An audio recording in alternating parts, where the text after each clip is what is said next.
Minggu depan, gold berpotensi menuju ke $5.000, namun kenaikan ini sangat bergantung pada pembukaan Selat Hormuz. Itu adalah cuplikan pernyataan dari video analisa minggu lalu. Karena pada akhirnya, harga membuat penurunan impulsif lebih dari 1.000 pips, namun penurunan di sini gagal menembus area key level 4.700 dan hanya membuat fake out. Tentunya movement tersebut dikarenakan Trump ikut memblokir keluar masuknya kapal di Selat Hormuz setelah gagalnya perundingan damai dengan Iran. Sehingga minggu kemarin kita mengantisipasi harga akan cenderung kembali rally setelah membuat fake out dengan konfirmasi penembusan dari resistance trendline dengan target menguji kembali level 4.800 lalu membuat breakout. Tentunya semua dikarenakan pada hari Jumat kemarin, Iran membuka Selat Hormuz setelah terjadinya genjatan antara Israel dan Lebanon. Namun tak lama kemudian, Iran mengancam penutupan selat karena US masih memblokir lalu lintas kapal. Hingga Sabtu pagi saat market tutup, Iran resmi kembali menutup lalu lintas selat. Dengan kondisi ini besar kemungkinan pada Senin besok, harga akan mengalami penurunan serupa seperti pekan sebelumnya. Lalu bagaimana potensi secara teknikal? Kita coba bedah pada time frame weekly terlebih dulu, di mana harga masih bergerak dalam candle bearish inside bar dengan target menuju range high di atas, artinya kurang 4% kenaikan yang harusnya dapat dicapai pada minggu depan, karena rata-rata kenaikan dalam beberapa minggu terakhir sudah di atas 4%. Namun kenaikan saat ini masih tergolong lemah karena harga terus gagal ditutup di atas previous high.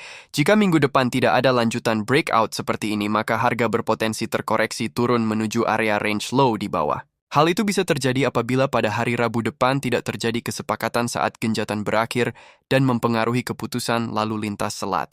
Walaupun momentum kenaikan yang terbatas, tapi selama 1 bulan ini, harga sudah membuat retracement sebesar 20% dan masih sejalan dengan skenario awal yang kita berikan. Dengan target kenaikan menuju key level $5.000 sekaligus resistance trendline sebagai magnet, walaupun dalam proses menuju area ini bisa diawali koreksi terlebih dahulu atau bisa langsung naik, namun setelah tercapai peluang koreksi yang lebih dalam tetap perlu diantisipasi.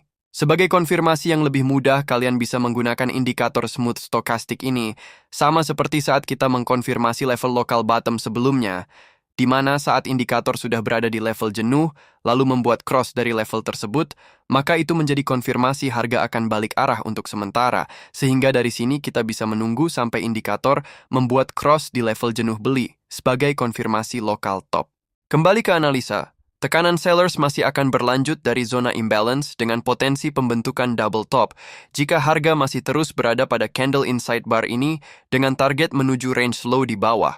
Namun jika terdapat satu candle impulsif ditutup di atas level range high, maka itu adalah konfirmasi yang bagus untuk dapat melanjutkan kenaikannya. Dikarenakan kondisi pergerakan saat ini yang masih cenderung sideways dengan batas resistance pada 4.800, lalu batas support di 4.500, tentunya penolakan dari area ini dapat membuat koreksi menuju area support sekaligus mengambil kedua liquidity di bawah. Potensi ini juga akan dipengaruhi oleh 2 event penting minggu depan. Pertama, hearing calon ketua The Fed yang baru, serta deadline genjatan senjata antara US dengan Iran.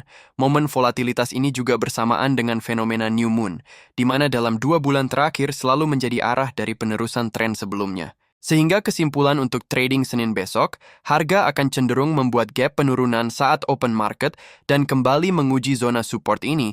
Skenario kenaikan lanjutan akan invalid apabila terdapat penutupan candle 4 jam yang mengalahkan candle impulsif bullish terakhir. Karena penembusan dari sini dapat membuat harga turun lebih dalam menuju key level terakhir pada $4.500, sekaligus mengambil kedua liquidity di bawah.